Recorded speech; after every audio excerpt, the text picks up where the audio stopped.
24 big impact. Thiruvananthapuram RCCയിലെ നിയമനക്രമക്കേട് ആരോപണത്തിൽ chief nursing officer Sreelekha ആറിനെ suspend ചെയ്തു.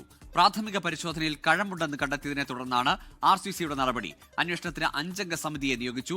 RCCയിലെ നിയമനക്രമക്കേട് 24 ആണ് പുറത്തുവിട്ടത്.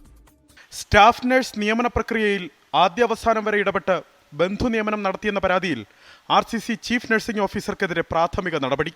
ചീഫ് നഴ്സിംഗ് ഓഫീസർ ശ്രീലേഖ ആറിനെ അന്വേഷണ വിധേയമായി സസ്പെൻഡ് ചെയ്തു.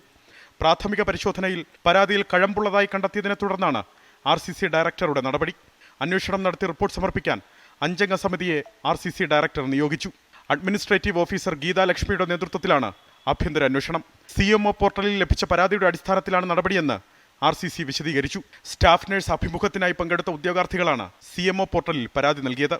ബന്ധുക്കൾ പങ്കെടുക്കുന്നുണ്ടെങ്കിൽ നിയമന പ്രക്രിയയിൽ നിന്നും മാറി നിൽക്കണമെന്ന ചട്ടം ചീഫ് നഴ്സിംഗ് ഓഫീസർ അട്ടിമറിച്ച് ബന്ധു നിയമനം നടത്തിയെന്നായിരുന്നു പരാതി. സ്റ്റാഫ് നഴ്സ് നിയമനത്തിന് എഴുത്തു പരീക്ഷയ്ക്കുള്ള ചോദ്യങ്ങൾ തയ്യാറാക്കിയതും ഉദ്യോഗാർത്ഥികൾക്കായി നടന്ന അഭിമുഖ പരീക്ഷയിലും ചീഫ് നഴ്സിംഗ് ഓഫീസർ പങ്കെടുത്തു. ചീഫ് നഴ്സിംഗ് ഓഫീസറുടെ സഹോദരിയുടെ മകൾക്ക് പട്ടികയിൽ 1ാം റാങ്ക്, 2ാം റാങ്ക് മറ്റൊരു ബന്ധുവിനും, പട്ടികയിൽ വന്ന ആദ്യ പേരുകാരിൽ അധികവും CNOയുടെ അടുപ്പക്കാരെന്നുമായിരുന്നു പരാതി. അലക്സ് റാം മുഹമ്മദ്, 24, തിരുവനന്തപുരം.